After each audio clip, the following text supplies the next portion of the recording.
નમસ્કાર દર્શક મિત્રો, લોકમત ન્યૂઝ ચેનલમાં હું ભૂમિ મહેતા આપનું હાર્દિક સ્વાગત કરું છું। નિર્મળ ગુજરાત 2.0 અંતર્ગત 15 દિવસ સફાઈ ઝુંબેશ ચાલવાની છે, જેમાં 550 કરતાં વધુ સ્થાનો ઉપર સફાઈ થવા જનાર છે। 150 કરતાં વધુ એનજીઓ તેમાં ભાગ લેનાર છે। ત્યારે આજે 7મા દિવસના અંતે વડોદરા મહાનગરપાલિકા દ્વારા આજે વધુ 37 શૌચાલયોની સફાઈ હાથ ધરવામાં આવી હતી અને 120 મેટ્રિક ટન કચરાને કલેક્ટ કરી તેનો યોગ્ય નિકાલ કરવામાં આવ્યો હતો। આ સાથે વારંવાર કચરો ફેંકતા નાગરિકો સામે પણ પાલિકા દ્વારા કાર્યવાહી કરવામાં આવી રહી છે, જે અંતર્ગત આજે 1 લાખ ઉપરાંતનો દંડ વસૂલ કરવામાં આવ્યો હતો અને અત્યાર સુધીમાં કચરો ફેંકી ગંદકી કરનાર નાગરિકો પાસેથી ₹8,61,100 જેટલો દંડ વસૂલ કરવામાં આવ્યો છે। સાથે વડોદરા મહાનગરપાલિકાના સ્થાયી સમિતિ અધ્યક્ષ ડોક્ટર શીતલ મિસ્ત્રીએ નાગરિકોને સ્વચ્છતા મુદ્દે સહભાગી થવા અપીલ પણ કરી છે।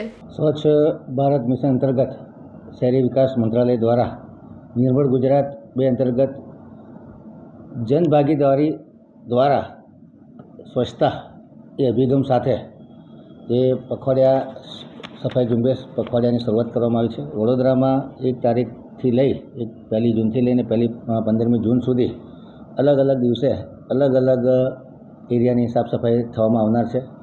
આજે સફાઈ ઝુંબેશનો 7મો દિવસ છે। અત્યાર સુધીમાં ધાર્મિક સ્થળો, પ્રવાસન સ્થળો, હેરિટેજ ઇમારતો, પુરાતત્વીય સ્થળોની ઇમારતો, તમામ entry point, flyover, underbridge, railway station, rickshaw stand, taxi stand, તમામ જાહેર મુખ્ય માર્ગો, મોલ, માર્કેટ અને મહાપુરુષની પ્રતિમાઓ, બગીચા અને આજે તમામ સામુદાયિક શૌચાલયોની સફાઈ આમ 7 દિવસના એટલે 1 અઠવાડિયું પૂરું થયું છે। આ 7 દિવસમાં લોકોનો પ્રતિસાદ સારો રહ્યો છે। લગભગ 150 કરતાં વધુ એનજીઓ આમાં ભાગ લઈ રહી છે અને 550 કરતાં વધારે સ્થળોની સફાઈ થવા જનાર છે।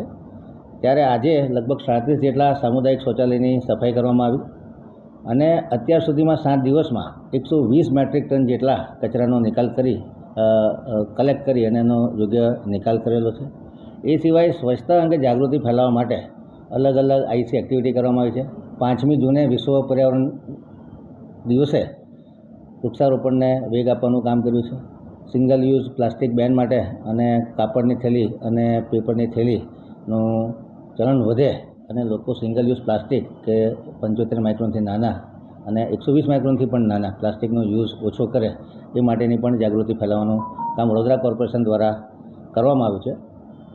લોકો ન સુધરે, પોતાના વ્યવહારમાં આદતમાં બદલાવ ન લાવે તો પછી દંડ કરવાની પણ જરૂરત પડતી હોય છે અને આટલા દિવસમાં આજના દિવસમાં લગભગ 1,05,000 જેટલો નાગરિકોને દંડ કરવામાં આવ્યો છે કે જે લોકો જાહેર સ્થળો પર ગંદકી કરી રહ્યા છે।